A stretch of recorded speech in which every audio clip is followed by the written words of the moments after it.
ပြည်သူများအားလုံးပဲမင်္ဂလာပါခင်ဗျာမြန်မာ Good Story Channel ကနေပြန်လည်ပြီးတော့ကြိုဆိုလိုက်ပါတယ်ဒီနေ့မှာကျွန်တော်တို့တင်ဆက်ပေးသွားမှာကတော့အောက်လန်ဘိုးထင်နဲ့ထန်း3ပင်ဇက်လိုက်မဲ့ဖြစ်ပါတယ်ခင်ဗျာဆိုတော့အားလုံးပဲ ready ဖြစ်ပြီဆိုရင်ဒီနေ့ season လေးကိုစလိုက်ကြအောင်ပါခင်ဗျာကိုလန်းဝေဒီကိုနှမြူလောက်ဗျာအေးလာပြီမင်းတို့ကောင်တွေကွာတော်တော်တောင်းနိုင်ပါလားဟမ်ရေဦးစရာနှကောင်ပါလာလေဗျာဒီနှကောင်ကျိုးတို့ပေပင်ကထိုင်းကိုတော်တော်ကြိုက်ပုံပဲဗျာမင်းလည်းသိပါတယ်ပေပင်ကထန်းတော်တွေထဲမှာထန်း3ပင်ထန်းတော်ကထိုင်းအကောင်းဆုံးပဲဟာအဲ့ကြောင့်လေခင်ဗျားစီခေါ်လာတော့ကိုလန်းဝေဟာအေးအမီးလုံးရင်လည်းလှမ်းသာអော်လိုက်အောင်တန်းတို့တောချက်ရတာငါ့ကိုလာရောက်ထားတာကွာ3កောင်တော့မှအဲ့ဆိုလေကိုလန်းဝေဟာကြက်ကြော်လေးလှုပ်လိုက်တော့လေလှုပ်လိုက်တော့အေးဒီနေ့မှငါမိမထန်းညက်သွားပို့တယ်တဲ့ကွာကဲငါကိုယ်တိုင်ကြော်ပေးမယ်အေးဗျာကိုလန်းဝေလက်ရဆိုတာလို့တော့ကောင်းမယ်ဗျို့လှုပ်လိုက်တော့ကိုလန်းဝေတယောက်သူဤထန်းတော်၌ထရေနဲ့အမီးကောင်းချောင်းပြောကမမောနိုင်မပန်းနိုင်ကြိုးစားဧကန်နေလေတယ်အမှန်တကယ်လဲထန်း3မီကိုအမီးရတဲ့ကိုလန်းဝေရဲ့ထန်းတော်မှာထရေနဲ့အမီးတော်တော်လေးကောင်းနေထန်း3မီကိုအမီးတွင်တော်လဲထန်းပင်မှာ3မီနဲ့တော့မဟုတ်ပြီများပြားလာတော့ထန်းပင်များရှိရာမရောက်မီစီစီပေါက်နေတဲ့ထန်း3မီကိုစားပြူတော့ထန်း3မီခေါ်ဆိုခြင်းဖြစ်ပါတယ်မိဘလက်ငုပ်လက်ရင်းဖြစ်တဲ့ထန်းတက်ချင်းဟာကိုလန်းဝေတယောက်ဆက်လက်လောက်ကိုင်းနေခြင်းဖြစ်ပြီးတော့အဲ့ဒီလုံးနဲ့မိသားစုဝိုင်းကိုပြေးလဲဖြည့်ဆည်းပေးနိုင်လေတယ်ကိုလန်းဝေကလူရိုးလူကောင်းတယောက်ဖြစ်ဒါမဲ့အလုံးလုံးရမှာတွတ်လက်ရှိလာတဲ့အတွက်သူဤမိန်းမဖြစ်သူနဲ့အပေါင်းအသင်းများကအမြဲတမ်းသတိပေးနေရအခုလဲတောချက်ကိုအမြန်ကြော်ပြီးသည်နဲ့ထန်းတက်မီဟန်ပြင်းနေလျာထန်းရီလာတော့သူများတားကြလေတယ်လွမ်းဝေမင်းအလုံးလုံးတော့ပြာကြီးပြာနဲ့ကွာအလုပ်ကိုအေးစီးပဲလှုပ်ဆန်းပါငါကောင်ရအချင်းပါနေပြီတာကြီးဟာပြင်လို့ရမယ်မထင်တော့ပါဘူးကွာဟိုဘက်နေ့ကမင်းထန်းတို့ညစ်နေတာကြီးအသေးရတာကွာအေးစီးလှုပ်ဆန်းပါအေးစီးလှုပ်တယ်အပင်30လောက်တော့မင်းအသာလေးတက်နိုင်ပါတယ်ဟာမြန်ပြီးတော့မြန်နားရတာပေါ့ကွာကြက်ကြော်ရပြီကိုလန်းဝေကကြက်ကြော်ထည့်ထားတဲ့ပကံကိုထေဝိုင်းကိုယူလာပြီးတော့ချပေးလိုက်အဲနောက်သူကမျိုးများကိုခါမှချိတ်ပြီးတော့ထန်းလီတာကိုပါခါချထိုးလိုက်ပြီးထန်းတက်ရန်အတွက်ထွက်သွားလေတော့တယ်ထန်းရင်တောင်းနေသူများမှာဖြင့်ကိုလန်းဝေကိုကြည့်ပြီးတော့အချင်းချင်းတီတိုစကားပြောနေကြလေကိုရာကြီးကိုလန်းဝေကြီးကပိန်နေလို့ပဲဗျာနော်အေးမင်းတို့ပြောမှသတိထားမိတယ်ဒီကောင်ပိန်နေကွာမစားမတော့လို့များလားဖြစ်နိုင်နေကွာလွမ်းဝေဆွဲကောင်ပတ်စံစုနေတယ်ကွာမိသူပြောပုံရဆိုဒီကောင်ဟင်းကောင်းမစားဘူးဆိုပဲပေပင်ရွာမကိုရိုက်ကြီးတို့နဲ့ရေဦးသိမ်ရွာမဧည့်သည်များစကားပြောနေကြသည်ခွဲတောင်တစ်လုံးခေါင်းမှာရွက်ပြီးတော့၄နှစ်ရွယ်ကလေးငယ်လေးတယောက်ကိုခတိခွပြီးတော့ထတော်ထဲဝင်လာတဲ့အမျိုးသမီးကကိုရိုက်ကြီးရဲ့စကားကိုကြားသဖြင့်စကားဆိုလာလေးတယ်ကိုရိုက်ကြီးတို့လူလည်းကြည်ပြောခဲ့ပါအောင်တော့တော်တော်ကက်စီနေတာအေးမိသူပြန်လာပြီလားဟာပြောင်းပြီကိုရိုက်ကြီးကိုလန်းဝေချောင်းပြောပါတယ်ခလေးမွေးပြီးတဲ့ကက်စီနေနေတာသူ့ခမမစားနိုင်မတော့နိုင်ဖြစ်လို့ဘလို့ဖြစ်တာတော့မိသူဟာနင်းကောင်ကြီးရတာလည်းပိန်နေတော့ပိန်သားဘောတော့ဟင်းကောင်းနဲ့စားဆိုလည်းမစားဘူးလीဖြစ်သလိုပဲစားနေတာအရင်အဲ့လိုမဟုတ်ပါဘူးဟာဟုတ်တယ်ရင်ကအဲ့လိုမဟုတ်အခုတော့အဲ့လိုဖြစ်သွားပြီသူသားကိုရှင်ပြုတ်ပေးခြင်းလို့တဲ့ကိုတိုင်ကြီးအားနဲ့ပဲမစားနိုင်မတော့နိုင်မစားရင်မတော့ရစုနေတာစုတာလည်းစုပေါ်မိသူရဲ့နင်းလင်ကိုလည်းတေချာကြည့်ပြုံတော်ကြအားပြတ်နေဦးမယ်လောက်ရတာလည်းသက်စွန့်ဆန်ဖျားကိုတိုင်ကြီးလည်းကူပြောပေးခဲ့ပါအောင်တော့ကျုပ်ဖြင့်ပြောလို့မရဘူးနင်တို့သားမိပဲစားရတယ်လीသူကတစ်ခါလာလဲငပိတစ်ခါလာလဲပဲလို့ပြောမရပါဘူးတော့ကိုလန်းဝေမိမမိသူမှာသူယောက်ျားဖြစ်သူအကြောင်းအားပြောပြရင်လည်းစိတ်ပြက်လက်ပြက်ညှဉ်းညူလို့နေတယ်မကောင်းကြောင်းတော့မဟုတ်ကောင်းလို့ရင်ဖြစ်နေတယ်လောကတွင်အလေလက်လမ်းစင်စီသာအကောင်းဆုံးဖြစ်ပါတယ်မြည်သည့်ရာမဆိုတစ်ပတ်ဆောင်းနှင်းဖြစ်လေမကောင်းပြီယခုကိုလန်းဝေကသားဖြစ်သူဟာရှင်ပြုတ်ပေးခြင်းနေသည့်အတွက်မစားရမတော့နေစူဆောင်းနေလေ၍မိမဖြစ်သည့်မိသူမှာများစွာစိတ်ညစ်နေတော့ခြေနေလုံးစုံသိတဲ့ကိုတိုင်ကြီးတို့မှာမိသူပြောတဲ့စကားများကိုနားထောင်ပြီးတော့ခေါင်းဆက်ဆက်ညှိပြီးအေးစိတ်ချမိသူလွမ်းဝေကိုငါပြောခင်ငါပြောမြရွာလူကြီးကိုလာပြောခိုင်းလိုက်မယ်အကောင်ရွာလူကြီးဆိုသိကြောက်တဲ့ကောင်အဲ့ဒါတော့ဟုတ်တယ်ကျုပ်တို့လည်းရွာထဲတော့ရောက်တယ်ရွာလူကြီးကိုမရောက်ဖြစ်ဘူးကိုတိုင်ပြောမှပဲသတိရတော့တယ်ဦးကြီးပြောရင်တော့ तू နားထောင်ပါပါအေးအားဆိုလဲငါတို့ပြန်ရင်ပြောလိုက်မယ်ဟာအဲ့လိုနဲ့ကိုတိုင်ကြီးတို့ကပေမရွာကိုပြန်အောင်ရင်ဖြင့်ကိုလန်းဝေအကြောင်းကိုရွာလူကြီးအားတိုင်ပြစ်မိဆုံးဖြတ်လိုက်ပြီးတော့ဒီအများကိုအားပါရတောက်နေကြပါလေတော့တယ်ပေမရွာလည်းရှိမကြီးပင်ရိတ်အောက်မှာလူငယ်တတိုက်လောက်စလုံးလှိမ့်နေကြသူတို့၏လွယ်များတဲ့တွင်လောက်စလုံးများတဝက်ကြော်မျှရှိသေးတော်လဲပျော်သဘောဖြင့်ဆက်ပြီးတော့ကစားနေကြတယ်ထို့သောကစားနေနဲ့အောင်တန်းဆိုသောကောင်လေးမှစတင်ပြီးတော့စကားဆိုလာတယ်ဘိုးတင်ငေါင်းနေတိုင်းတောကြရတာကွာသိလားမင်းတို့ထက်လက်ရည်တက်လာပြီကွာငါတို့မပြစ်လို့မင်းတို့ရနေပါကွာမင်းတို့ကောင်တွေအလူတော်မှလူကြောဖြစ်ဟဲ့အောင်စကားကိုကောင်းပြောငါမင်းကိုမေးမလို့ထန်းသုံးပင်ထန်းတော်ကိုသိတယ်မလားသိတယ်လေကွာဘာဖြစ်လို့လဲအဲ့ရကိုကြီးလွမ်းဝေစီကိုငါတို့ကြက်ရောင်းတာဘာကြက်တော့တောကြက်ပေါ့ကွာအောင်တိုင်းစကားကိုမကြီးပင်ရိတ်မှထိုင်နေတာကြီးမှတိတ်ပြီးတော့မယုံကြည်ပဲဒါကြောင့်သူ့နားမှာရှိတဲ့ပေတူကခတ်တိုးတိုးမေးလိုက်လေပေတူအဲ့ကောင်ငါးကြက်တွေမှခိုးရောက်နေရလားမသိဘူးနော်အဲ့စကားကြောင့်ပေတူတယောက်အနေငယ်မျက်နှာပြတ်သွားပြီးမဟုတ်တော့ပါကွာ မိုးလောက်သာပြောနာငါအင်္ဂါပြန်တာနဲ့ကြက်တွေနေတိုင်းပြောက်မင်းတို့မင်းကြောင်ကုတ်သွားနဲ့မွေပါဆွဲသွားနဲ့ဟိုတော့ပြောက်သွားကြက်ဖာကြီးဆိုတပိတ်သာကျော်ရှိတယ်ကွာကြောင်နဲ့မွေပါအဲ့လိုကြီးမဆွဲနိုင်တော့ပါဘူးဟာမင်းကလည်းကြောင်ကြီးမွေပါကြီးတွေလာဆွဲတာနေမှာဘောကွာမဖြစ်နိုင်တာကွာအောင်တန်းကိုသိယုံလို့မရဘူးအိမ်ကျွတ်နဲ့လေကျွတ်တော့မခွဲတတ်တာပြောလို့မရဘူးငါးချက်တွေကိုလည်းတောချက်ဆိုဒီကောင်ပြင်းနေမှာတာကြီးကပြောဆိုတဲ့ထိုင်မှမတ်တက်ရက်လိုက်ပြီးတော့အောင်တန်းသားကိုသွားကအောင်တန်းမင်းရတဲ့ကြက်ဖာဘာရောက်နေညီချိတ်လီကွာဘာလို့လဲဘလောက်သားလောက်ရှိတာရဲ့မေကိုအောင်တန်းတောက်ခိတ္တစဉ်းစားလိုက်သူကြီးစိတ်ထဲမှာပူပူသားသားပြောပြကဒီကောင်လေးကိုအနိုင်ပိုင်းနိုင်ပြီဟုတွေးလိုက်ပြီးတပိတ်တကွဲလောက်တော့ရှိမှာပေါ့ကွာဟေ့အော်ငါကြောက်ကွာအဲ့ဒါဆိုရင်မင်းတခိုးပဲတာကြီးမင်းဘာပြောနေတာလဲတောချက်တပိတ်တကွဲမရှိဘူးဟဲ့ကောင်ငါ့ကိုလည်းတောချက်ရဘူးလေမင်းငါကြက်ဖာယူပြစ်ပြီးတော့ရောင်းစားရမလားမဟုတ်ဘူးမင်းဘာလို့ရှောက်ပြောနေတာလဲတခိုးအောင်တန်းတခိုးကွာဟဲ့ကောင်တာကြီးမင်းလိုလာပြီနော်အောင်တန်းတို့ကြာဆွေမှာသူတော်ပစ္စည်းဥစ္စာဘယ်တော့မှမခိုးဘူးဟေ့ပေါက်ပြန်ပြောနေငါရှိမှနေဦးလာမောင်ရဲ့အုံးသီးတက်ခိုးနေငါတွေးခဲ့တာဟေ့အဲ့ဒါတခါလေးကွာငါကြက်ကိုပြောတာအောင်တန်းနဲ့တာကြီးတို့တယောက်နဲ့တယောက်စကားများနေရမှာလက်ပါတော့မိအခြေအနေရှိနေပြီတာကြီးဒီကသူ့ထက်လူကောင်ကြီးဒီအောင်တန်းကိုကြည့်ကမင်းတော့ငါတေမာဆိုလို့မင်းဟေ့အောင်တာကြီးမင်းဘာလို့ပြောနေတာတော့မှားသွားလို့ပေလူကပြန်ပြောမယ်တာကြီးကအင်ကြီးလက်မောင်းဆွဲတင်ပြီးတော့အောင်တန်းကိုလက်ညှိုးထိုးလိုက်ကဟေ့အောင်တန်းမင်းတတိရှင်လက်ရချမလားအေးချမယ်မင်းတေတာစဉ်းစားတော့ငါတိုင်းတက်တယ်မင်းမသာတိုင်းတက်မတက်ချမယ်ကွာတာကြီးတယောက်စိန်ခေါ်မဲ့သာခေါ်ရတယ်သူ့ထက်လူကောင်ကြီးလာတဲ့အောင်တန်းကိုအနေငယ်တော့ဖြုံမိအပေါင်းအသင်းတယောက်ဖြစ်တဲ့ဘိုးတင်နဲ့ပေတူးတို့မှာသူ့ဟာမတားပဲမြောက်ပေးနေသေးတယ်တာကြီးချကွာအဲ့ကောင်အောင်တန်းမြောက်ကြမကြလုံနေကြပြီချမင်းတို့ကြော်လွင်နဲ့မောင်မြင့်ကိုချကွာငါတို့ကဘာဆိုင်လို့ချရမှာမင်းတို့ညောင်ပဲရန်ဖြစ်တာလေဟိအောင်ကြော်လွင်မင်းကောင်နဲ့မချဘူးမလားမောင်ဘိုးတင်မှာအောင်တန်းတို့ဖွဲ့တဲ့ကြော်လွင်ကလမ်းပြီးတော့မေးလိုက်ခြင်းဖြစ်ကြော်လွင်ကလည်းလက်ကပြလိုက်ပြီးတော့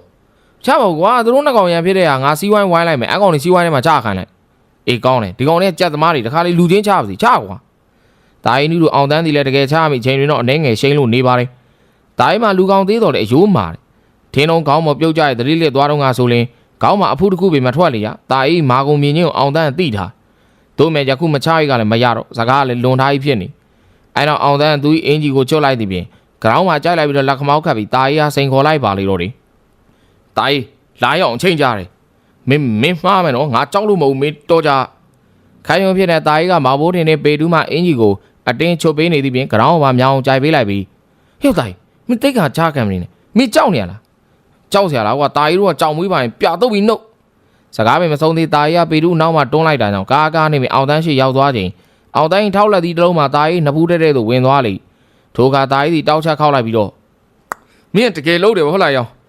အဲ့နောက်တာကြီးကအောင်တန်းစီကိုတဟုန်လုံးပြေးသွားပြီးတော့ခေါင်းမှာသပင်ဆွဲလိုက်သလိုပကုံးမှာကုန်းကိုက်လိုက်ပါလေတော့တယ်အကိုက်ခံရနာကျင်သွားတဲ့အောင်တန်းမှာအော်ဟစ်ပြီးတော့အကူကြီးတောင်းပါလေတော့တယ်အာမင်းကြီးတော့ဟေ့အောင်နေလာဆွဲဦးဒီမှာငါတေးတော့မယ်အာငါကောင်းငါပကုံးဟေ့အောင်နေအချိန်လေးရိတ်စားပြီးတဲ့မောင်ဘိုးတင်နဲ့တာကြီးပြင်ကြော်လွင်မောင်မင်းနဲ့မုံမောင်တို့မှာတာကြီးကဝိုင်းပြီးတော့ဆွဲလိုက်ရတာကြီးကအောင်တန်းကိုလက်ညှိုးကောင်းကောက်ထိုးကဟေ့အောင်တန်းတာကြီးတဲ့ကွာမင်းတို့တနာတယ်ကွာမင်းတို့လက်ရချမယ်ဆိုခွေးမလို့အခုကုန်းကိုက်တာလားလို့ဟေ့အောင်အခုငါလက်ထဲမှာဘာပါလို့လဲမင်းစပြောတဲ့မကိုက်ကြီးလို့ပါလို့လားအောင်တန်းသူကြီးပခုံးမအကိုက်ခံတာဒဏ်ရာကိုကြည့်ကငါလူစိတ်တက်ပြီးတေတော့မယ်ထင်တယ်ကွာအမေဘာလျှောက်ပြောနေတာလူစိတ်ကတိတ်ပြင်းနေတယ်ကွာလူကြီးပြောတာတော့လူကိုမွေကိုက်ရင်ကိုက်တဲ့မွေတော့တေတယ်တဲ့ငါလည်းတေတော့မယ်ထင်တယ်ဟေ့အောင်တန်းဘာတွေပြောနေရလဲမင်းငါတေရင်တာကြီးတည့်ရခံပဲခြေတွေမကောင်းမှန်းသေးမောင်ဘိုးတွေတို့ဟာအောင်တန်းဝိုင်းပြီးတော့နှစ်သိမ့်နေရအဲ့ချိန်တို့အနားကိုကိုတိုင်ကြီးကရောက်လာပြီးတော့ဟေ့အောင်နေမင်းတို့ဘာဖြစ်နေလဲကွာစူညံနေရပဲဒီကောင်ရံဖြစ်နေလို့ဗျရံဖြစ်တာနောက်မှဖြစ်နော်ဘိုးတင်မင်းတို့ကောင်ရွာလူချင်းကိုသွားစမ်းကွာကျုပ်တို့ရွာလူချင်းသွားပြီးတော့ဘာသွားလို့ရမှာထန်းသုံးမရသူ့တပည့်လွမ်းဝေစိုးနေတယ်သွားပြီးတော့စိုးမလိုက်အောင်ပြောပြီးကွာငါမနေကြတွေကပြောမေ့နေလို့အခုငါရေဦးစင်ကိုဧည့်သည်တွေလိုက်ပို့ပေးလိုက်အောင်မယ်ပြီးတာဗျအေးချက်ချင်းသွားခိုင်းတော့ဟဲ့ကောင်နေရေးကြီးတယ်အင်းမကိုတိုင်ကြီးတို့ကမောင်ဘိုးတင်တို့ကအဲ့လိုမှားချပြီးတော့ထွက်သွားလေတော့တယ်မောင်ဘိုးတင်တို့ဒီလက်တာရေးကိုအင်းကြီးပြန်ဝစ်ဆေးပြီးတဲ့နောက်ရွာလူကြီးအိမ်ကိုထွက်သွားလေတယ်အောင်တန်းဒီကသူ့ပခုံးမှာသွားနေကြိုက်ခံထားသည်ဒဏ်ရာကိုကြည့်ကစိတ်တစားဖြစ်လို့နေပါလေတော့တယ်မောင်ဘိုးတင်တို့ပေတူးတို့ဟာတာရေးအောင်တန်းကိုကိုက်လိုက်တဲ့ကိစ္စနဲ့ပတ်သက်ပြီးရွာလူကြီးအိမ်သွားတဲ့လမ်းမှာပြစ်တင်ပြောဆိုလို့နေပါတယ်ဟဲ့တိုင်မင်းကွာချပါစမှာကုန်းကိုက်ရတယ်လို့မကိုက်လို့ရမလားဟာမင်းကောင်တောင်းတယ်ငါလို့လုံးမနိုင်ပါဘူးကြည့်ပါလားတစ်ချက်လောက်ထိုးခံတယ်မနှစ်ဖူးရောင်နေတာရေးကသူ့နှစ်ဖူးမှဒဏ်ရာပြပြီးတော့ခွန်းတုပ်ပြန်လေတယ်ဟုတ်ပြီလေအောင်တန်းရဲ့လက်သီးချက်ကြောင့်တာရေးနှစ်ဖူးမှရောင်းလို့နေရမောင်ဘိုးတင်နေပေတူးတို့အန်အော်ကြီးဖြစ်သွားပြီးတော့ဟာဟုတ်သားဟာအောင်တန်းလက်သီးကပြင်းသားပဲဒီပေါင်းသားကြီးမင်းကဘာလို့အောင်တန်းကိုတခိုးလို့သွားဆွဆွဲတာလဲမင်းကလည်းကွာတောကျဲတပိတ်တကွဲဆိုတာငါကြားမှမကြားဘူးလား မင်းရွာထဲမှာလည်းလိုက်မေးကြည့်အောင်တောချက်တပိတ်တကွဲရှိလားလို့အဲ့ကောင်လေကြီးတယ်ဆိုတော့မင်းလည်းသိတာနဲ့ကွာမင်းတို့တမိန်နိုင်ချင်းလို့ရှောက်ပြောနေမှာပေါ့မင်းကြောက် तू မခိုးတော့ပါကွာဟိုတော့စပက်ကြီးမွေတွေကောင်အိမ်ဝိုင်းထဲမှာတွေ့တယ်ကွာစပက်ကြီးမွေမျိုးဝါပဲနေပါမင်းတို့ကမဟုတ်သေးပါဘူးကွာနောက်တစ်ခါအိမ်ကိုပြန်ဦးမပြန်တော့ငါအိမ်ပြန်ပြီးစွာနဲ့ငါချက်တီကြောင်ဆွဲရနဲ့မွေပါကုတ်ရတယ်ခုလာပဲစပက်ကြီးမွေတယ်မဟုတ်မှလွယ်မင်းတို့နောက်ကောင်ခိုးပြီးတော့ချက်စားမလားဟာမင်းကွာထင်းရလိုက်တာငါတို့အဲ့လိုခိုးတာဘွက်တာမျိုးလုံးပါမလားကွာမဝရင်းနေပေတူပြောမဲ့သာပြောရတယ်သူတို့မျက်နှာကမျက်နှာပိုးမတတ်နိုင်ကြဘူးအမေရိကန်တာကြီးချက်များကိုတာကြီးမရှိတဲ့အချိန်တိုင်းမှာခိုးချက်စားနေကြခြင်းဖြစ်ပါတယ်တာကြီးကသူမိဘများအိမ်တို့ပြန်လာခေါ်တော့နေဆိုရင်ပေတူနဲ့မောင်ဘိုးတင်ကြက်တကောင်ချက်စားပြကြတာကြီးပြန်အောင်လာသည်နဲ့မွေပါကြောင်နဲ့မွေတို့အားအပြစ်ဖို့ကြနောက်ဆုံးတစ်ခေါက်ကချက်ဖာယူချက်စားမိရမှာတာကြီးတယောက်တွေးမိတိုင်းစိတ်တူနေ၍အောင်တန်းနေပင်တယောက်ချင်းချသည်ဖြစ်ခဲ့ရသူဒီမောင်ဘိုးတင်နဲ့ပေတူကသိမ့်မယုံကြည်တော့လဲနှစ်ကောင်သားမှာမင်းနဲ့မောင်းနဲ့အပြစ်မလို့ဆွဆွဲလို့မရချင်းဖြစ်နေယခုလဲသူတို့သုံးယောက်ကရွာလူကြီးအိမ်ကိုစကားတပြောနဲ့သွားနေရရွာလူကြီးအိမ်ကိုရောက်လာပြီဖြစ်ပေအိမ်အောင်တန်းရမှာတော့ကြီးတော်သေးသွယ်တယောက်စံပြနေတာကိုတွေ့လိုက်ရသူမမောင်ဘိုးတင်တို့မြင်တာနဲ့ဟဲဘိုးတင်တို့ပါလားလာနင်တို့အိမ်မလာတော့တော်တော်ကြာနေပြီနော်ဟုတ်တယ်ကြီးတော်ကြီးဘာကြီးရှိလားနေမရွာတော်ပိုင်းကကိုမြရင်သွားတယ်ဟုတ်လားဘာကြီးကိုထမ်းတော့သွားဖို့လာခေါ်တာ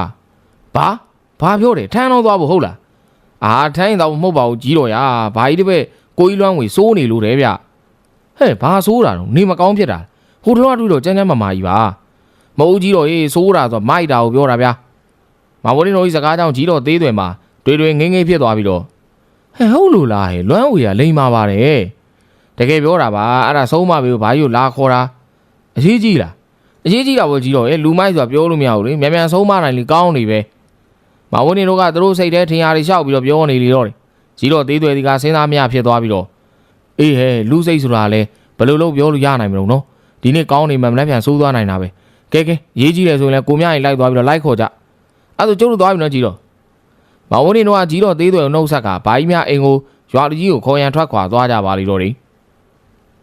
ဖြာနာချက်အပူးကခင်းထားပြီးတော့ထရေမျိုးကိုထပ်လိုက်အမီးပကံအပုံလိုက်နဲ့တောက်စားနေသူတို့မှာတာရဖိုးထွေးပေါတူးဂျိုးသိန်းနဲ့မင်းအောင်တို့ဖြစ်ပါတယ်ကိုမင်းအောင်မိမယူတာကောင်းလားကောင်းပါလေကွာတို့ကချစ်လို့ယူထားဆိုအဆင်ပြေတယ်လေမင်းအောင်စကားကြောင့်ပေါတူးကထေတစ်ခွက်ကိုမောတောက်လိုက်ပြီးတော့မင်းပြောမှာပဲငါစောင်းမိတ်ကလူယူထားကြတာမင်းရတယ်အဲ့လိုလည်းမဟုတ်ဘူးလေပေါတူးရတို့ကခက်ခဲယူထားတာအဲ့ဆိုငါမိမကိုယူတော့ပစုံတွင်းထိုက်သူတို့လေးနှိုက်ပြီးတော့လွယ်တယ်ထင်တာမင်းဟေ့ပေါတူးမင်းမူးနေငိမ့်နေကွာမရင့်နဲ့ရှင်းနေတာမဟုတ်ဘူးကွာငါဆွဲကောင်သစ္စာစကားတွေပဲပြောတာမိမကိုချစ်တဲ့လူသားတွေမှာဟောဒီကပေါတူးဆွဲကောင်နို့တူးပဲပေါတူးမင်းကဘာကြီးလေကွာမင်းတို့ပေပင်သားတွေအဲ့ဒါခတ်တာကွာခေကိုအမိလိုက်စမ်းပါဆိုလည်းမဟုတ်ခွီးထဲမှာပဲကွာရေဦးစင်သူနဲ့ရပြီးစောက်ကြီးစောက်ကြပြောနေတာဘာလဲနိုးတူးဆိုတာဟေးကောင်နှစ်ယောက်မရှိလို့ပြောတာကွာနိုးဆိုတာမဟုတ်ဘူးတူးဆိုတာနှစ်ယောက်မရှိဘူးနိုးတူးဟေးကောင်မိမကိုချစ်တဲ့ထဲမှာနှစ်ယောက်မရှိဘူးလို့ပြောတာမူမူယူနဲ့ပြောချင်တာပြောနေတော့ပေါတူးကညီဖြစ်သူตายရမှအမြင်ကတ်လာပြီးတော့ဒေါ်ဆောင်ကိုရဟိုတကမျက်နှာတရားခိုင်းနဲ့ပြဿနာဖြစ်တော့သူမိမကိုရောင်ဆောင်ဆိုပြီးတော့အတင်းဖမ်းခိုင်းနေပြီးတော့ဟဲ့ကောင်သားတော်လိုက်တော့မင်းနဲ့ငါညီကိုရင်းတာတော်တာတကယ်တော့မတူတာတွေများတယ်ကွာဟုတ်တယ်မတူကိုပေါတူးကသွားခေါ်တယ်နော်ဒီကောင်ငါမျိုးနဲ့လမ်းပေါက်လိုက်အောင်မယ်ပေါတူးမှမျိုးဝါကိုင်းနဲ့ပြောလိုက်တဲ့ဖြစ်နဘေးမှာဂျိုးသိန်းတယောက်မျိုးကိုဆွဲထားလိုက်ပြီးစိတ်ကြော်တယ်မှာကိုပေါတူးရာตายရခမရအရေးချင်းတွေကိုမသိလို့ပြောနေတာပါအေးမင်းမဲငါ့ကိုနားလေဆိုပေပင်တွေအားလုံးမှာမင်းသာအတော်ဆုံးပဲဂျိုးသိန်းဒီကောင်လက်ပြိုလူပြိုတော့လို့ပါကိုပေါတူးရာအေးဘာကောရှာခောက်သွားလို့ပါဒီလူပြိုနှစ်ယောက်ကဘာသိမှာတော့ကွာခုထိလှရင်လည်းမိကြောပိုးနေရလက်လေးတောင်ကင်ဘူးလားမသိဒီကောင်တွေဟမ်ပေါတူးရဲ့စကားကြောင့်ကြက်ကြော်စိန်ခံဝါနဲ့ဖိုးထွေးမှကိုပေါတူးခမ ्या เจ้าမသိတာကြားလို့ဗျာနင်ဘိုးတင်တို့ပြောဥပါတယ်မဆွဲမီကိုပီယာဆေးခတ်တယ်ဆိုလားပီယာဆေးခတ်တော့မဆွဲမီကိုပဲသူ့ကိုကြီးကိုမှားခတ်မိတယ်ဆိုဗျာဟုတ်လားဟဲ့အောင်နေငယ်တိုးငယ်လာမင်းတို့မဖော်နဲ့နော်မင်းတို့အမှန်တရားကိုပြောတာပါဗျာဟဲ့အောင်ဖိုးတွေဟိုမှာမင်းဘထမ်းတော့လာတယ်ကွာခေါ်လိုက်အောင်မင်းတော်ထမ်းတော်တဲ့မောင်ဘိုးတင်နဲ့လူလမ်းလျှောက်လာတဲ့ရွာလူကြီးကိုမြင်ရအဲ့လိုပြောလိုက်တဲ့အခါမှာဖိုးတွေတယောက်တစ်ချက်ပြုံးလိုက်ပြီးတော့ကျုပ်ပါလားထမ်းတော်လာရဲ့မှာဗျာအမေကိုကြောက်တာပဲတပိုင်းသိနေခမ ्या ဝယ်စဉ်းစားကြည့်လေယောက်ျားကြီးပြီးတော့မိန်းမကြောက်ရတယ်လို့အဲ့လိုမိန်းမကြောက်တဲ့သူကရွာလူကြီးလုံနေလို့ပဲဗျာကျုပ်ကအမှန်တရားသမားဗျာအဖတွေအမကြီးလာမပြောနဲ့နော်အမှန်တရားတော့ဆိုကျုပ်ကပြောရတယ်ဘိုးတွေတော်တော့မပြောနဲ့တော့နေသမောင်ကိုမင်းနော်ခမ ्या တို့ပဲစဉ်းစားကြည့်လေဗျာခမ ्या ကလည်းမိန်းမရှိတယ်ကိုပေါ်တို့ကလည်းမိန်းမရှိနောက်ဆုံးဗျာဟိုကောင်ဂျိုးသိန်းဆိုတဲ့မိန်းမရှိခမ ्या ကိုထမ်းတော့လာရတယ်လीယောက်ျားဆိုအဲ့လိုပြင်းနေရမှာပေါ့ ကျိုးပါတော့ဗျာ6များ6နေတာမသိပါဘူးအမေကဟိုမသွားနဲ့ဆိုအေးပါသေးသွဲဒီမသွားနဲ့ဆိုအေးပါသေးသွဲအဲ့လိုဖြစ်နေငါသားမျိုးကတော့ဘယ်သူတော့မှငါဆဲတာမင်းလင်းတော်မောင်ကြီးဆဲနေတာကွာခွီးထဲမှာပဲထမ်းတော့လာပြီးတော့ကို့ဘတင်ပြန်ပြောနေရလို့ဟာကြော့ပါကြီးကြော့အဖထိုင်ပြိုးကိုလန်းဝေးလာဓမ္မရေးကြီးရဲ့လာတယ်ပြိုးဖိုးရီမှာသူဤဖရွာလူကြီးလက်ကိုဆွဲကထိုင်ခိုင်းလိုက်သလိုထန်းတော်ပိုင်ရှင်ကိုလန်းဝေကိုလည်းတပါတဲ့အော်ခေါ်လိုက်ရွာလူကြီးမှာသူဤကိုခန္ဓာဝါရဲ့ဖက်ပိုင်ကြီးဖြစ်အယောင်မမနဲ့ဝင်ထိုင်လိုက်ပြီးတတိဝင်လာတဲ့ခါမှာအတင်းကုန်းယုံထကဟောငါတော့ရောင်းကုန်ပြီခွီးမလို့ထိုင်ရမှာလားလို့မင်းတတိထားတော့ဟေးကောင်နေအေးစေးတော့ရုံမလုံးနဲ့နော်မင်းတို့အကုန်လုံးထိတ်တုံးနဲ့ရောက်ကုန်မယ်မှတ်ထားရွာလူကြီးကသားဖြစ်သူပါဝင်ကြံသောသူများကိုပါရောရှက်မန်မဲလိုက်ပြီးတော့မဘိုးတင်တို့တောင်းနေတူထမ်းတဲ့အတွင်းရှိတန်းရမှာသွားထိုင်နေပါလေတော့တယ်လွမ်းဝေးဟေးဗမလဲလွမ်းဝေးဟေးကောင်လာစမ်းလာပါဦးကြီးထောင်းလေးသွားချပေးနေလို့ဟာမင်းလာမင်းမြန်လားအိုင်ကောင်လေးခူးဆိုင်မနေနဲ့ဒီကိုရင်လားထန်းတဲ့အတွင်းရှိဇပွဲတန်းရမှာထိုင်နေရွာလူကြီးမှကိုလန်းဝေရခေါ်လိုက်ခြင်းဖြစ်ပါတယ်မဘိုးတင်ပေတူးနဲ့တားရီစီကတန်းရပေါ်မှာရှိတဲ့ရင်နှွေးချမ်းဦးထဲမှာရင်နှွေးချမ်းငှဲ့တောက်ရင်လည်းအတင်းချထားတဲ့ထညာကောက်ပြီးတော့ယူစားလိုက်များမကြသောအချိန်မှာကိုလန်းဝေတယောက်ပြားကြီးပြားနေပင်ရွာလူကြီးနဲ့မျက်နှာချင်းဆိုင်မှာရှိတဲ့တန်းရမှာထိုင်လိုက်ပြီးရွာလူကြီးကရိုးသေးသေးစကားဆိုလိုက်လေဦးဒီထန်းတော့ရောက်လာတာလောတာချင်းပြောပါဗျာကျုပ်လာပို့မှာပေါ့အေးကွာချိုးပြင်းလေးတမြူလောက်လှုပ်စမ်းရမယ်ဦးကြီးတို့အကောင်းဆုံးလုပ်ပေးမယ်ဟာမဟုတ်ပါဘူးကွာငါတော့ချောင်းကုန်ပြီထိုင်းရီတော့မင်းစီလာစရာလားလို့ကဲမင်းတော်ဆိုးနေသဟုတ်လားမင်းကွာငယ်တော့လိမ်မာတော့ခုမှဘလို့ဖြစ်တာတော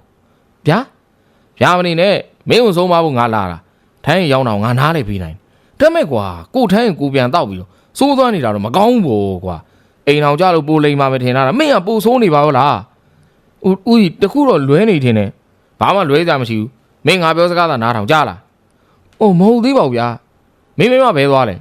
ဲရွာထဲစီသွားဝယ်တယ်ဟောမပြောချင်ပြန်လာပြီကိုလမ်းဝေကမိမဖြစ်သူကလေးတစ်ဖက်နဲ့စီပုံးဆွဲလာသည်ကိုမြင်လေတန်းရမှခက်မြန်ထားလိုက်ပြီးတော့အပြေးသွားကြိုလိုက်လေ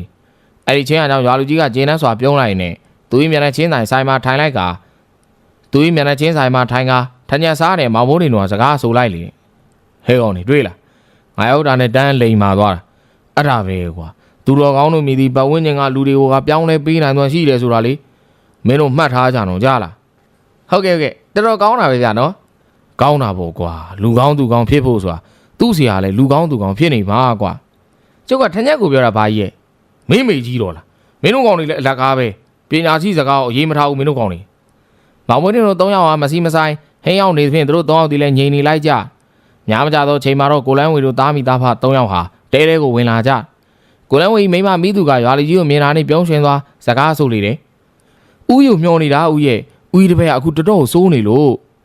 ့အေးအဲ့ဒါကြောင့်ပဲငါရောက်လာဒီကောင်ကွာဟိုတုန်းကလိန်မာတော့အခုမှဘလို့ဖြစ်ရဟိုကောင်လေးနဲ့လည်းတအားမပေါင်းစီနဲ့အဲ့ကောင်လေးကလူရှုပ်တွေရွာလူကြီးကသားဖြစ်သူရဲ့ထရေဝိုင်းကိုမင်းငေါပြရင်စကားဆိုလိုက်လေတယ်အဲ့နောက်သူဒီကိုလန်းဝေကိုကြည့်လိုက်ပြီးတော့စိုးတာမိုက်တာမကောင်းဘူးဆိုတာမင်းသိပြီမလားကိုလည်းပြန်ကြည့်အောင်ပိန်ညောင်းနေပြီမဟုတ်ပါဘူးဦးကြီးကကျုပ်တကယ်ဘာမှမဟုတ်တော့မလုပ်ပါဘူးမလုပ်ဘူးဆိုရင်ငါ့ကိုမိမကမင်းရောထားပြီးဘာလို့ခေါ်တာရွာလူကြီးစကားကြောင့်မိသူတယောက်မျက်လုံးပြူးသွားမဖြစ်တော့မှန်းသိ၍မိသူကရွာလူကြီးဟာအကြောင်းဆုံးရှင်းပြလိုက်ရပါလေတော့တယ်ဒီလိုဦးရဲ့သူဆိုးတယ်ဆိုတာလေမိုက်နေရရမ်းကားနေရမဟုတ်ပါဘူးဘာမှမစားမတော့မနဲ့ငွေစုနေအောင်ပြောတာဟမ်ငါ့ကိုရှင်းအောင်ပြောစမ်းဟာဘာတွေလဲကိုတို့ကအခုဆို9နှစ်ပြည့်ပြီလေအဲ့ဒါရှင်ပြူကိုမစားမတော့ငွေစုနေတာသူ့ကြည့်ပါလားလေတိုင်းအောင်လဲတော့မဲ့ပုံနဲ့အဲ့လိုလားဟုတ်သားဟာဒီကောင်တော်တော်ပိန်နေရပဲဟဲ့ကောင်လွမ်းဝေမင်းလူနိုင်ပါတယ်ကွာအဲ့လောက်ကြီးလဲငတ်ခံမနေစမ်းပါနဲ့မင်းကိုကြည့်ရတာတော်တော်အခြေအနေဆိုးနေပြီရွာလူကြီးမလို့ပြောလိုက်တဲ့အခါကိုလန်းဝေကသူ၏သားတော်မောင်ကိုတိုးကကောက်ချလိုက်ပြီးတော့အိမ်မဗျာကျုပ်သတိထားပါမယ်ဦးဒီကောင်ကြီးရှင်ပြူမှာပဲကျုပ်ကောင်းကောင်းစားကောင်းကောင်းတောက်ပြမယ်လို့တွေးထားတာ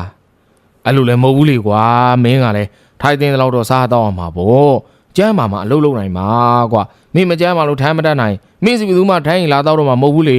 ထမ်းသုံးမင်းဆိုပြီးဘယ်လောက်နာမည်ကြီးထိုင်းရင်မရှိဘယ်သူမှလာမှာမဟုတ်ဘူးငါပြောတာမင်းသဘောပေါက်ဟုတ်ကဲ့ဦးကျုပ်သဘောပေါက်ပါပြီကျုပ်သား9နှစ်လောက်ဆိုရှင်ပြူမယ်ဗျာရွာတွေကရှင်ပြူနိုင်တဲ့ကလေးရှင်လဲကျုပ်သားလူမှာတခါလေးပြူပေးမယ်ဟေးမင်းစီစဉ်ကောင်းတယ်ကွာလိုအပ်တာရှင်ငါ့ကိုပြောကြလားဟုတ်ကဲ့ဦးကြီးတို့ပဲအားကိုးရမှာပါအေးအားကိုးတာပဲကိုအငတ်ခံပြီးတော့ငွေစုအနေနဲ့မင်းစားတာဘာကုန်မှမတ်လို့ကွာကလေးနဲ့မိသူရောမင်းငတ်ထားတာပဲလားရွာလူကြီးမအဲ့လိုပြောလိုက်တဲ့အခါမိသူကပြပြသလဲပင်မဟုတ်ဘူးကြီးရဲ့ကျမနဲ့ကလေးတို့ကောင်းကောင်းကြွေးတယ်သူပဲမစားမတော့လုံနေရရှင်အခုနောက်ပိုင်းထမင်းအောင်နန်းနေပဲစားလို့ဦးကြီးကိုခေါ်လိုက်ရတာပဲအေး မသိပါဘူးဒီကောင်လွမ်းဝေတော်တော်လေးစိုးနေဆိုတော့ငါမှလာခဲ့ရဟိုသုံးကောင်ထမင်းကျွေးလဲကျွေးလိုက်ကြစမ်းပါကွာထညက်လူစားနေရတော့အဲ့ကောင်ကြီးကြည့်အောင်ရွာလူကြီးကမိသူဟာစကားပြောနေတစ်ခေါက်ဖာလေးတဲ့ရှိနောက်ဆုံးလက်ကျန်ထညက်ကိုလူနေတဲ့မောင်မွေးတင်တို့ကိုမြင်၍အဲ့လိုပြောလိုက်ခြင်းဖြစ်ပါတယ်အဲ့ကပေတူးကလက်ကပြလိုက်ပြီးတော့အာမစားကိုင်းလုံးဝင်ကသူ့ဘာသူတော်မစားရအောင်ကျုပ်တို့တော့စားလို့မူးလဲနေပါဦးမယ်ဗျာမင်းတို့ကလည်းကွာငါအဲ့လောက်ကစီမနေသေးပါဘူးထမင်းစားကြမလားမင်းမပြင်ပေးလိုက်မစားပါဘူးဗျာဟိုမှာဘာကြီးပြောတဲ့ချိုးပင်းလေးလှုပ်ပေးလိုက်အောင်ဟိုကရောင်နေစိုးတဲ့တကယ်မှားတာခင်ဗျာလိုက်ကိုမသိဘူးပေတူးရဲ့စကားကြောင့်ကိုလန်းဝင်မှာပြုံးစီစီဖြစ်သွားပြီးတော့သူဤသားလေးကိုနမ်းလိုက်ကအောက်ကိုချပေးလိုက်ပြီးတော့ထရေယူဟန်ထွက်သွားလေတယ်အဲ့ကရွာလူကြီးကဟေးလွမ်းဝင်ဘယ်သွားမလို့တော့မင်းထင်းမျိုးချပေးမလို့လေဝီဟာကွာမင်းကလေးတွေပြောတဲ့အတိုင်းရှောက်လို့ရသလားအဲ့ဒါမယူအောင်လားဗျာသူတို့ပြောတဲ့အတိုင်းထရေကြီးပဲယူမလားနဲ့အမီးလေးပါချကွာငါငွေရှင်းမှာပါကွာမင်းကလေဟာရပါဗျာဦးကြီးကလည်းသိမျက်နှာပြောင်တာပဲကိုလန်းဝင်ကပြောဆိုထရေနဲ့အမီးဟာရွာလူကြီးတို့ချပေးလိုက်လေတယ်ရွာလူကြီးထိုင်းတောင်းနေသူမြင်တဲ့အခါဖိုးလေးတို့ဝိုင်းမှာပေါက်တူးကလေတန်ခတ်တိုးတို့နဲ့ဈာသူများကိုစကားဆိုလိုက်လေတယ်ဟေ့အောင်နေအနေတိုင်းပြောဆိုစင်ကျင်တော့ရွာလူကြီးထိုင်းတောင်းနေပြီကွာမင်းတို့ဒီအတိုင်းရွာလူကြီးကသွေးဆူးတယ်ဟိုကောင်ဖိုးတွေမင်းတို့နာပြီသိပြီအေးဗျာမြန်တော့တော်တော်ကျုပ်တို့ရင့်နေဦးမယ်မြန်တောက်လို့တော့မရဘူးကွာတိုးတိတ်နေမင်းတို့စကားချိန်ပြောနေကြလားသူတို့ကစကားကိုတီးလို့ပြောပြီးတော့ထရေကိုအေးဆေးတောင်းနေကြထိုင်းနေတဲ့မှာဖြစ်ရွာလူကြီးတယောက်ထရေတောင်းနေပြီးတော့မောင်ဖိုးတွေတို့မှာဖြစ်အမီးစားနေကြရွာလူကြီးကထရေလေးနှစ်ခွက်သုံးခွက်ဝင်သွားနေအမီးစားနဲ့မောင်ဖိုးတွေတို့ကြည့်ပြီးတော့စကားဆိုလိုက်လေတယ်ဟဲ့ကောင်မင်းတို့ထရေမတော့ပဲအမီးစားနေတာဟာအဲ့ကျုပ်တို့တောက်ရမှာလားမတောင်းနဲ့လေမင်းတို့ငယ်သေးတာ哦ကဲမင်းတို့တော့ကိုများလည်းကုံသွားခေါ်ကြည့်သွားငါခေါ်တယ်လို့ပြောလိုက်ဗျာမနေနဲ့လူစကားနားမလဲဘူးလားမသိဒီကောင်နေမြန်သွားဟိုဝင်ဒီဝင်လုံးမနေနဲ့နော်ငါထိတ်တုံ6ပေါက်မင်းတို့တောင်းစားဖြစ်သွားမယ်မင်းတို့ကောင်တွေထိတ်တုံမခတ်တာလည်းကြာနေပြီနော်ဟမ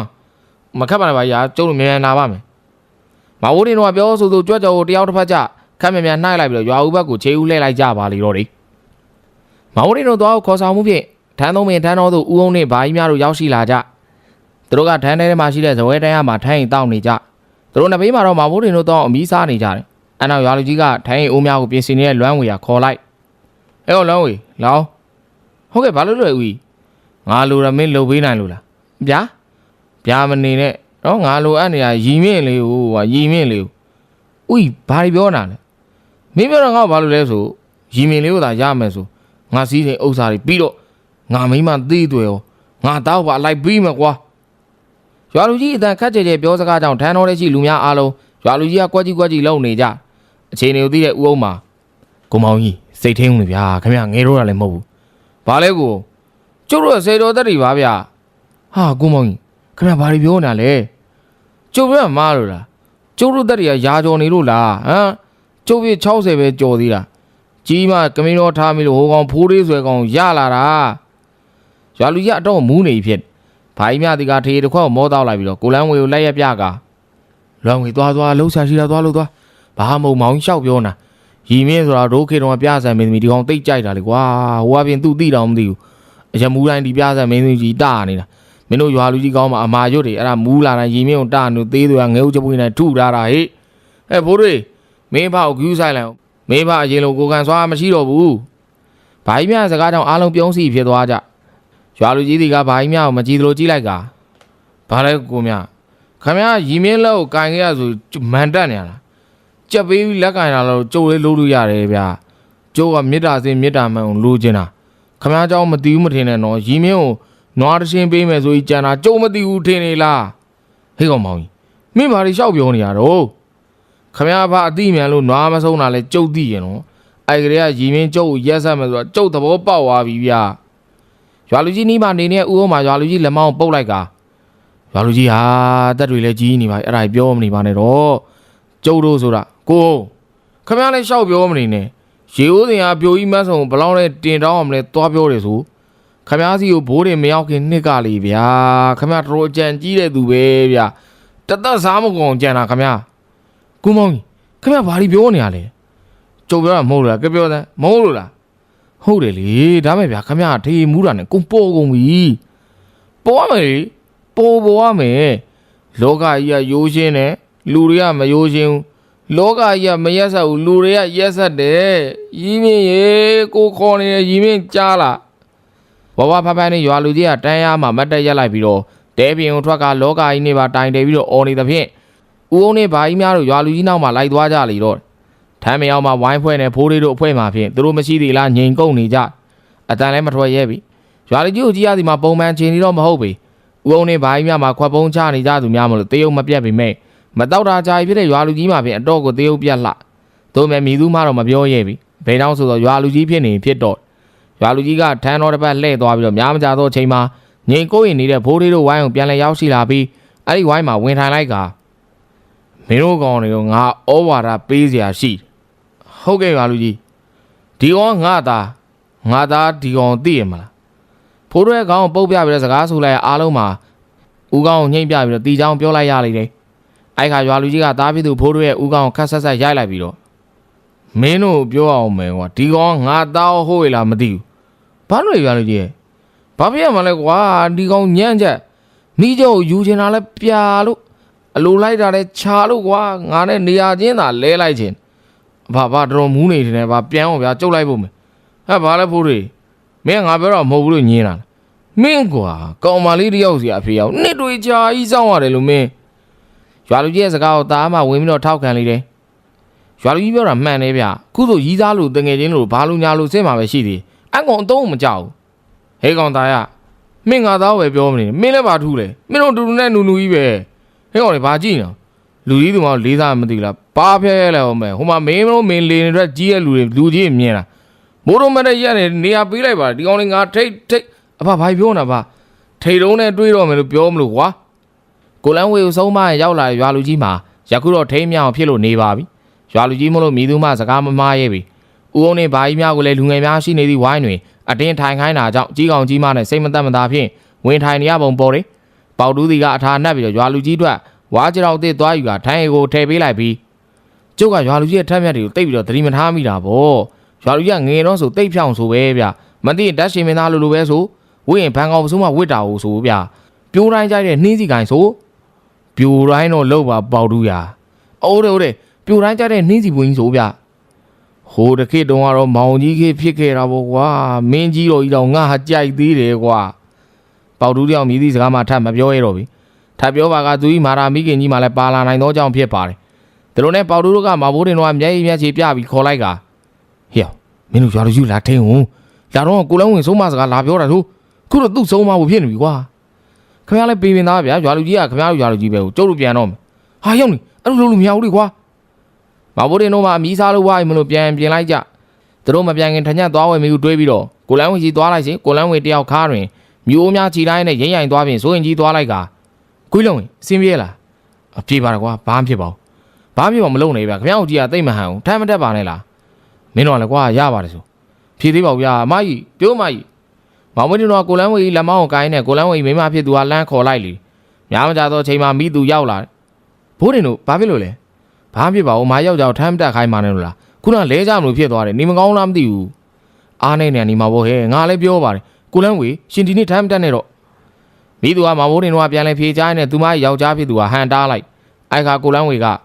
ဟာငါဘာမှဖြစ်ပါဘူးဟာတုတ်ပြောထားလေမတက်ပါနဲ့ဆိုမတက်နဲ့တော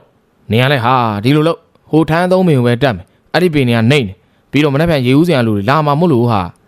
ာတော်တော့လေပြောမရလဲသဘောပဲအဲ့ဒီသုံးပင်ပဲတက်တော့